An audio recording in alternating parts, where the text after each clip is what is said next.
Guys welcome back to the new vlog. तो आप सोच रहे होंगे कि मैं कौन हूँ। मैं वो आदमी हूँ जिसने ये चैनल ऑक्यूपाई कर लिया है। अब ये चैनल जाना जाएगा मेरे नाम से। अब इसका नाम मैं बदल दूंगा शिवाल क्लास से। तो आज का व्लॉग किसके बारे में होने वाला है? Hi guys, this is Himanshu Siwal. Siwal classes में आप सभी का स्वागत है। तो आज का व्लॉग होने वाला है टीचर्स डे के ऊपर। आप लास्ट तक बने रहिएगा, बहुत मजा आने वाला है। चलिए शुरू करते हैं।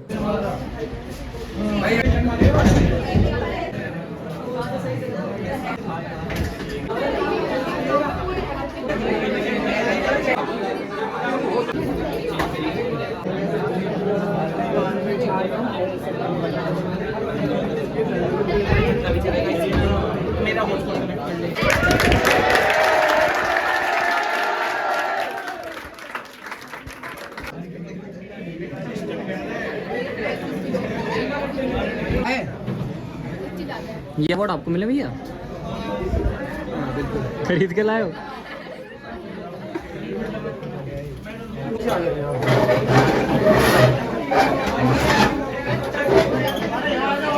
बतलाओ, जगह है।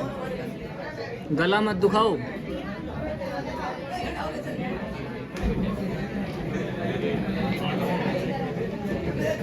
आगे बुला रहा हूँ मैं। इसका टीचर डे बन जाएगा।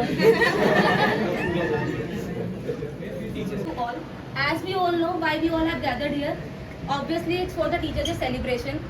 आप सभी को पता होगा टीचर्स डे क्यों सेलिब्रेट किया जाता है। It's the birth anniversary of Dr. Sarvepalli Radhakrishnan. He was a great philosopher and of course a teacher. And now I would like to call Himanshu Bhaiya for the motivational speech.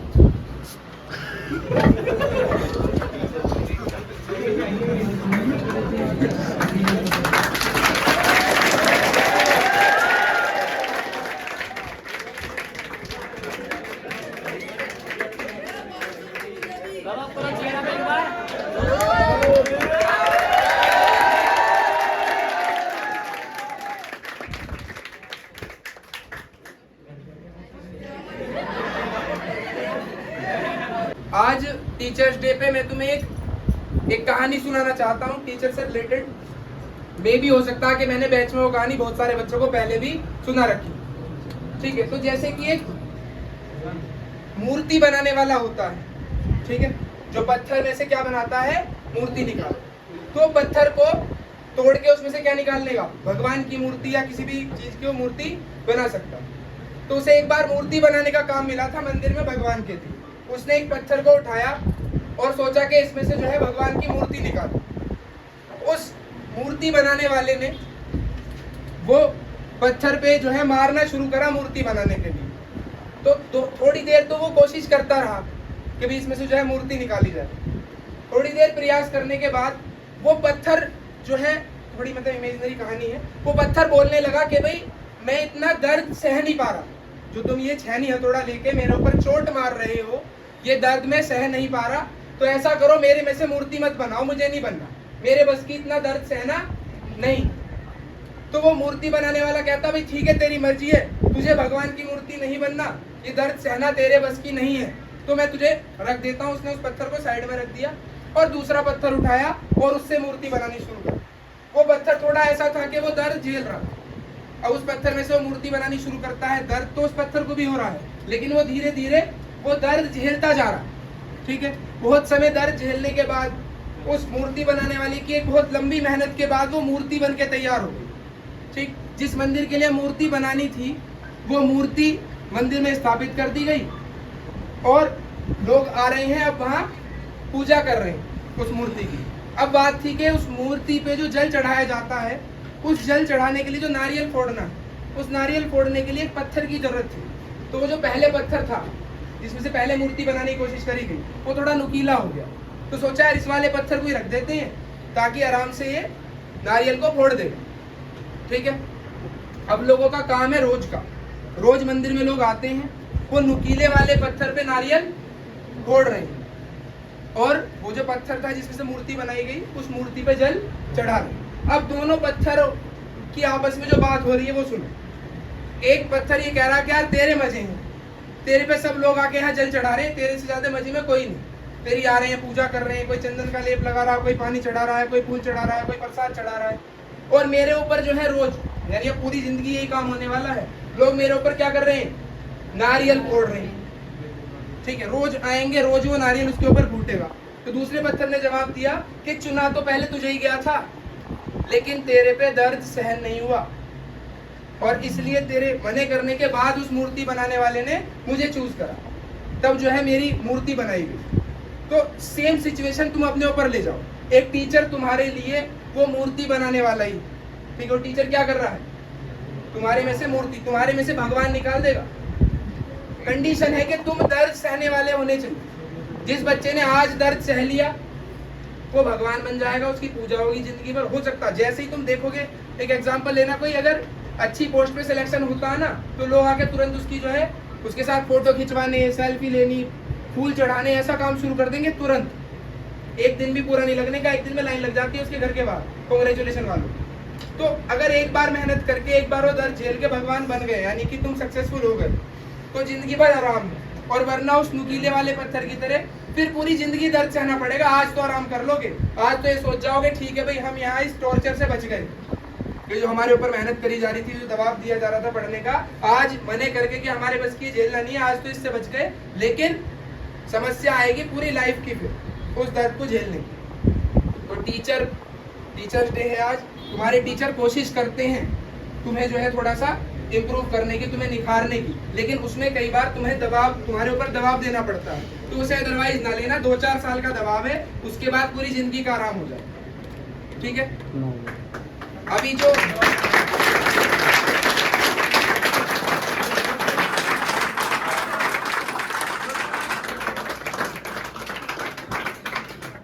Last year के वो निखरे हुए पत्थर हैं, तुम्हारे सामने कुछ वही आने वाले हैं जिनकी अभी यहाँ पूजा करी जाएगी एक तरीके से, ठीक है।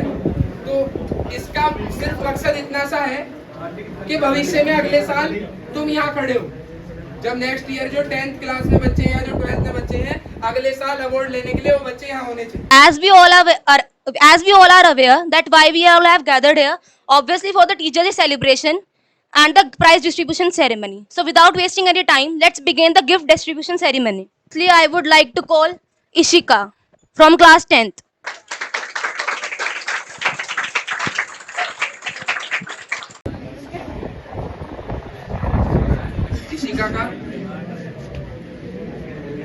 इशिका का ये टेस्ट सीरीज में, साइंस की टेस्ट सीरीज में जो 20 टेस्ट होते हैं उसमें टोटल हाईएस्ट मार्क्स लाने का प्राइज है। टेस्ट सीरीज की जो इन्होंने फीस दी थी वो वापस करी जा रही है। और मैथ्स बोर्ड के अंदर 10th क्लास जो मैथ्स का एग्जाम हुआ था उसके अंदर 91 मार्क्स आए हैं, ठीक है, उसके लिए ट्रॉफी।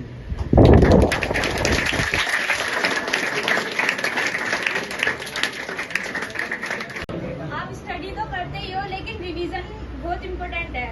रिवीजन नहीं करते हैं तो उससे बहुत इफेक्ट पड़ता है आपके नंबर्स पे, तो रिवीजन जरूर करना चाहिए आपको हर सब्जेक्ट का।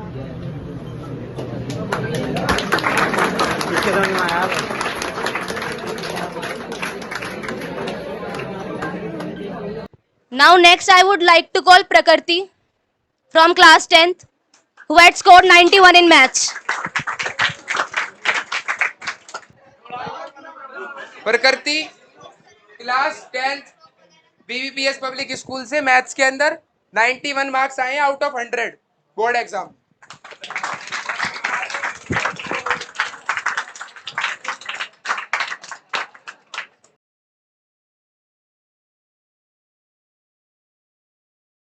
Next is Anshika from class 10th who had scored 94 in maths.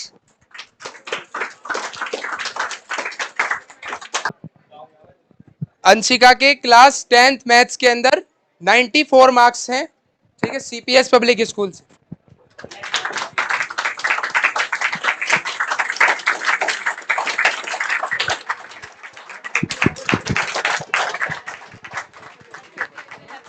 क्या गला खराब है? Next is Harsh Nimmi from class 10th, 94 in maths.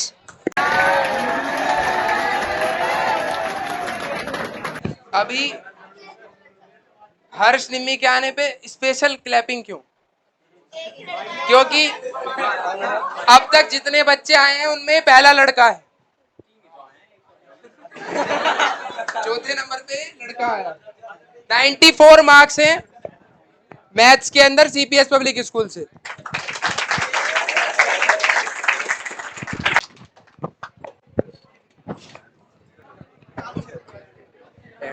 नवंबर अप्रैल तक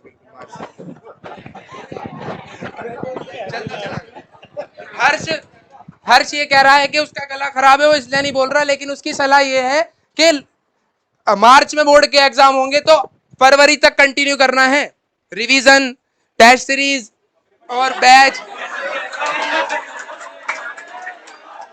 बहुत से बच्चे नवंबर में सिलेबस कंप्लीट करते ये सोचते हैं कंप्लीट हो गया, वो तो शुरुआत है बस, असली तो पिक्चर उसके बाद शुरू होगी, तो ट्रेलर है। Next is Sagar from class 10th who have scored 95 in maths.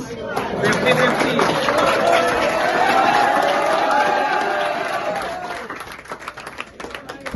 Sagar class 10th CPS public school से। सागर के 95 मार्क्स है मैथ्स में, हाईएस्ट भी हैं। 95 पे 2 बच्चों के हाईएस्ट मार्क्स आए। सागर कुछ कह रहे हैं बच्चे?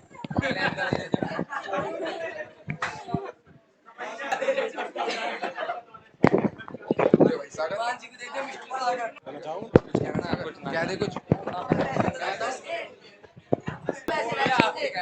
सागर ये कह रहा है कि एग्जाम के अंदर बहुत सारे क्वेश्चन तो टेस्ट सीरीज में से आए थे,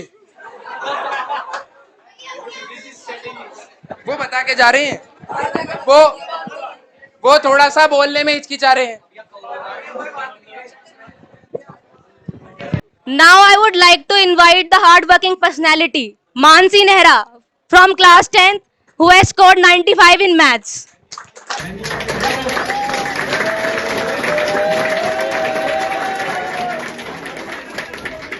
कुछ बच्चे पूछ रहे हैं कि हार्ड वर्किंग मानसी के नाम पे ही क्यों बोला, क्योंकि शायद मानसी 95 मार्क्स आने के बाद भी उतनी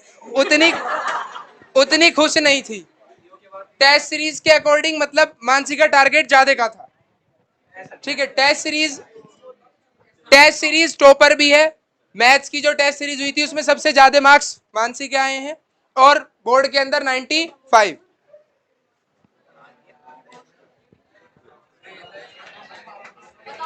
अपना रोना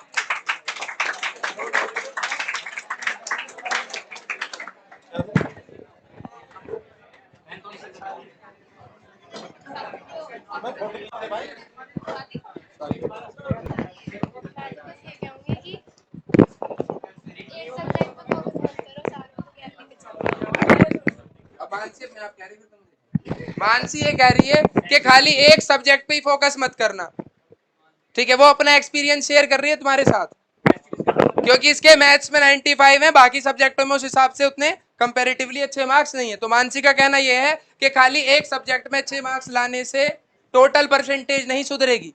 अगर किसी को टोटल परसेंटेज अच्छी करनी है तो सारे सब्जेक्टों में ही बराबर मेहनत चाहिए, ठीक है। और कुछ?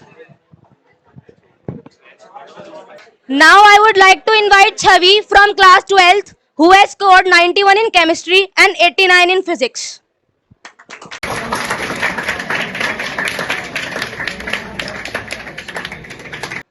छवि क्लास 12 कितने मार्क्स? केमिस्ट्री के अंदर 91 और फिजिक्स के अंदर 89 मार्क्स, ठीक है। और अपने स्कूल में पोजीशन, और अपने स्कूल में second position I.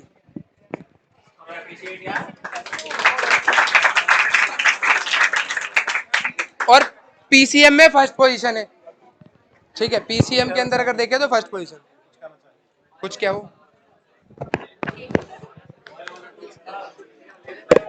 Good afternoon, all my dear friends and bhaiya and respected sir. Today I want to say some words which I have learned from my own preparation. That is only, हर इंसान को और हर student को दो तरह के दर्द से गुजरना पड़ता है, एक डिसिप्लिन का और दूसरा रिग्रेशन का।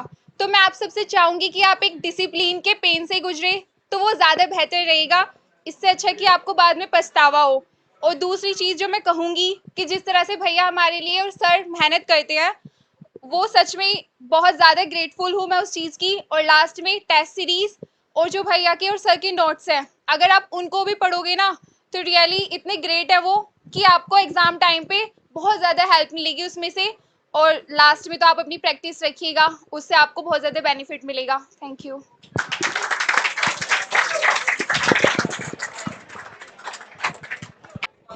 Now I would like to invite Aniket, who has scored 95 in chemistry and 87 in physics.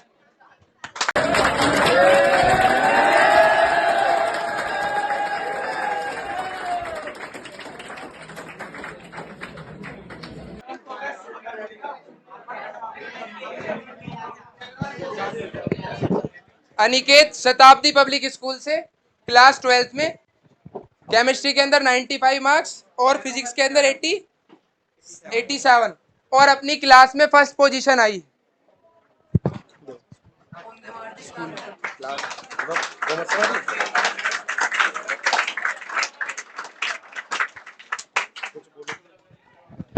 मैं तो यही कहना चाहूँगा कि नोट्स और भैया के जो टेस्ट सीरीज थी वो मेरे लिए बहुत हेल्पफुल रही।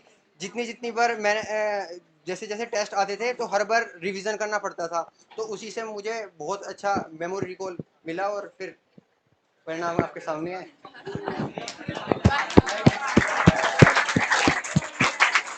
Last but not the least, I would like to invite Rama from class 12th, who has scored 95 in chemistry.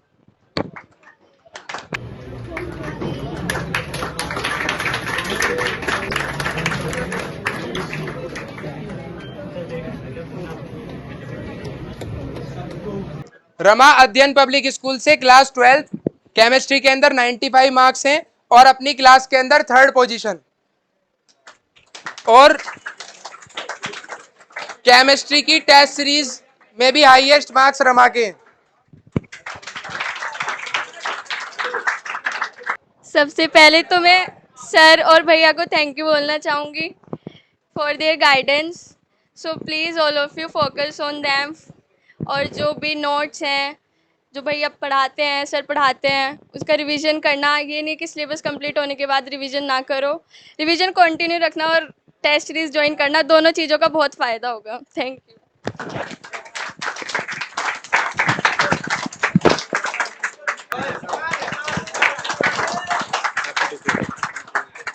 Sir थोड़े लेट हो गए स्कूल से आने में, तो एक बार मैं कहूंगा सभी बच्चे सर को भी विश कर दें।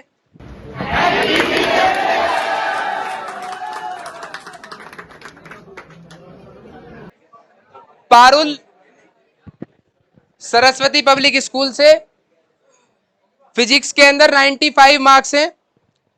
वो लड़की, उसका डीयू में एडमिशन हो गया और मैथ्स के अंदर भी उसके 88 मार्क्स हैं। इस बार का मैथ्स का पेपर टफ था, उसमें भी उसके 88 मार्क्स हैं और बीएससी मैथ्स ऑनर्स से वो कर रही है डीयू से, तो वो आ नहीं पाई।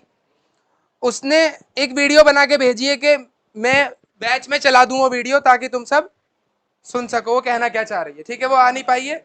उसका मैथ्स और फिजिक्स दोनों की टेस्ट सीरीज की टॉपर भी वही थी। 12th क्लास के अंदर केमिस्ट्री में रमा आई थी हाईएस्ट और मैथ्स और फिजिक्स दोनों के अंदर पारुल के हाईएस्ट मार्क्स, और फिजिक्स में बोर्ड में भी यहाँ बैच में 95 उसी के हाईएस्ट है। तो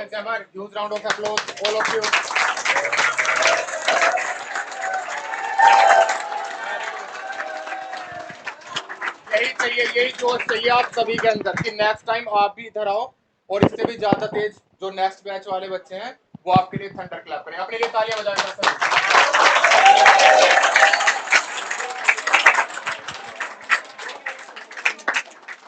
तो ये हम पारुल के घर पहुंचा देंगे, उसका अवार्ड भी और प्राइज भी। उसकी वीडियो एक बार आप देख लो सब। Hello everyone, this side Parul. शायद ट्यूशन में कुछ बच्चे मुझे जानते होंगे। इंट्रो के लिए इतना ही कि लास्ट ईयर मैं भी यहाँ ट्यूशन पढ़ने आई थी।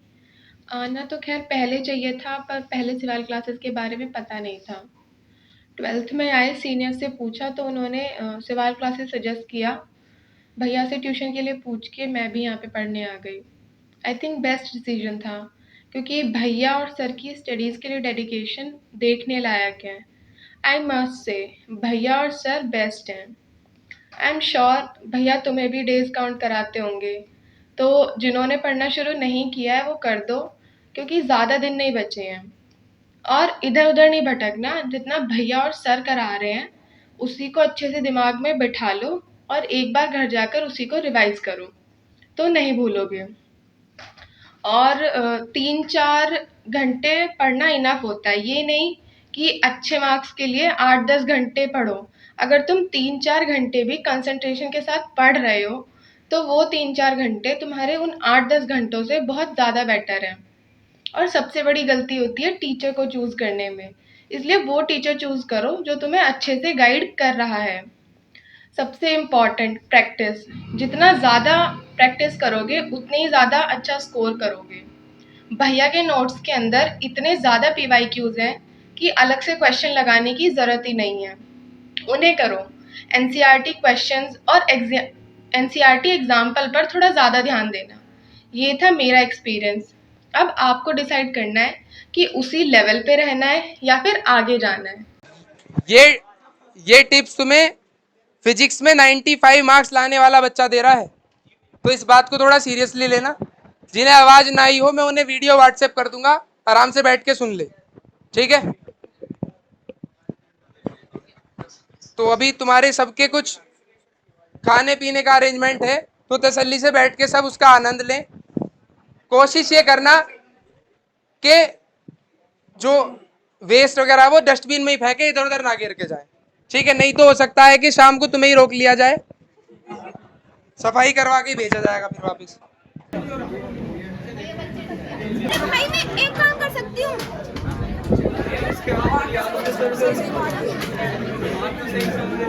कैसे हो गया था कितने बजे भाई तुम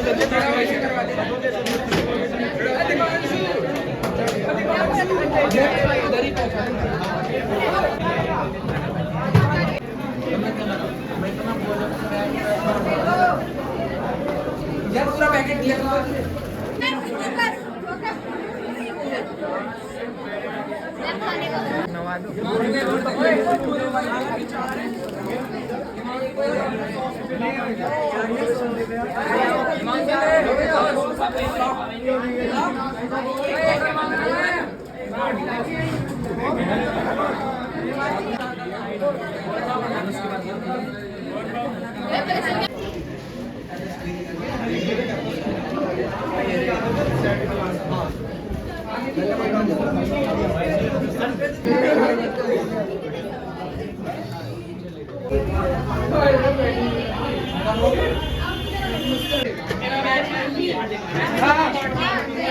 कैसा लगा तुम्हारी टिकटें? सही से बताओ कितने रुपए का जूता लग गया? बढ़िया। कितना का होता क्या है यार, बच्चों के रिजल्ट अच्छे कर रहे सब बढ़िया। बहुत सारी तो प्राइज मनी बांट दी, लगभग 10,000 रुपये बांट दिए, लगभग 10,000 रुपये बांट दिए। दावत चली रही है।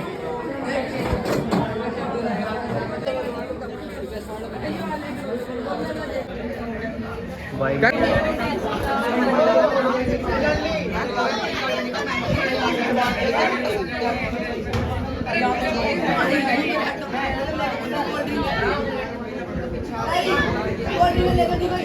सबका बढ़िया बढ़िया। जो क्या कर रहा हो तो क्या आए हो? ये था हमारा टीचर्स डे का सेलिब्रेशन और ये है हमारे गिफ्ट और ये है रैप गिफ्ट। अब हम करेंगे इन्हें अनरैप। हो गए गिफ्ट अनरैप। जिन्होंने भी गिफ्ट दिए हैं, जो भी बच्चे यहाँ आए थे, उन सभी के लिए थैंक यू। और आप घर बैठकर भी मुझे गिफ्ट दे सकते हैं चैनल पर सब्सक्राइब बटन दबाकर। जय हिंद।